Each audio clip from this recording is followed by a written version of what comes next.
اس کے علاوہ 15 پارے کے اندر سورہ کہف کے اندر اللہ فرماتے ہیں، اس کا بھی ایک لمبا بیک گراؤنڈ ہے، چونکہ وقت نہیں ہے جو میں پورا بیان کر سکوں گا تفسیر کے ساتھ۔ وہ ان کے بارے میں اللہ فرماتے ہیں انہم فتیۃ آمنوا بربہم وزدناہم ہدی۔ یہ فتیۃ کا معنی کیا ہے؟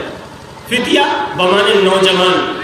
اللہ فرماتے ہیں وہ نوجوانوں کی ایک ٹولی تھی جنہوں نے اللہ پر ایمان قبول کیا، اللہ کو ایک جانا، اپنے نبی کی بات کو مانا اور حکومت کے خلاف عدالت بغاوت بلند کیا، اور یہ دنیا کو پیغام سنایا کہ سنو لوگوں، سنو سمجھو، یاد رکھنا ہم اپنا سر تو کٹا سکتے ہیں، محمد کی غلامی نہیں چھوڑ سکتے۔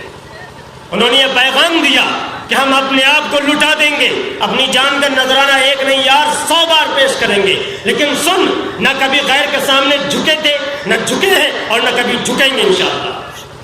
انہوں نے یہ پیغام دیا دنیا کو۔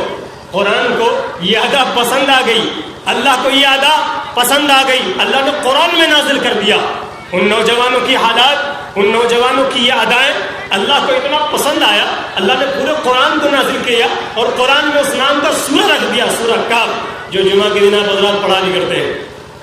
عزیزان محترم، یہ تو تھی وہ ماضی کی تاریخیں جو سنہرے الفاظ میں لکھے گئے، یہ تو رہے وہ چند الفاظ، وہ ماضی کی یادیں جو سونے اور چاندی کے پانی سے لکھے گئے۔ یہ وہ ہماری تابناک اور روشن ماضیاں، یہ ہمارا پاس جنہیں سن کر سینہ پھول جاتا ہے، جنہیں پڑھ کر، جنہیں بول کر آنکھیں موٹے موٹے آنسو گرانے لگ جاتے ہیں، جنہیں پڑھ کر لگتا ہے کہ ہاں دل میں اب قوت آئی ہے، جنہیں سننے کے بعد بڑھاپا والا خون میں بھی جوانی کا زرق و برق دوڑنے لگ جاتا ہے، جنہیں پڑھ کر، جنہیں سن کر ہماری ماضی کے اوراق کھنگالنے کے بعد ایک مردہ جسم کے اندر بھی جان پیدا ہو جاتا ہے۔ تو آؤ اب ذرا کڑوا کڑوا بھی ہو جائے، میٹھا میٹھا بہت ہو لیا نا۔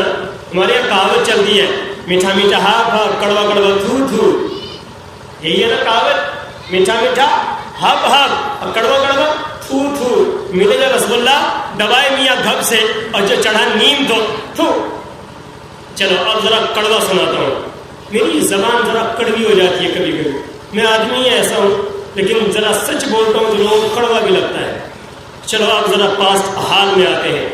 عزیزوں، یہ وہ نوجوان تھے جنہوں نے 16 سال کی عمر میں سر پہ کفن باندھا، دنیا کو یہ پیغام دیا ہم آ رہے ہیں تمہیں ظلم سے نکالنے کے لیے، ہم آ رہے ہیں اندھیرے سے چھٹکارا دلانے کے لیے، ہم آ رہے ہیں ظلم کی حکومت کو ختم کرنے کے لیے، ہم آ رہے ہیں بے ایمانوں کا راج مٹانے کے لیے۔ جنہوں نے یہ پیغام دیا اور کر کے دکھلایا، زبان سے نہیں بولا۔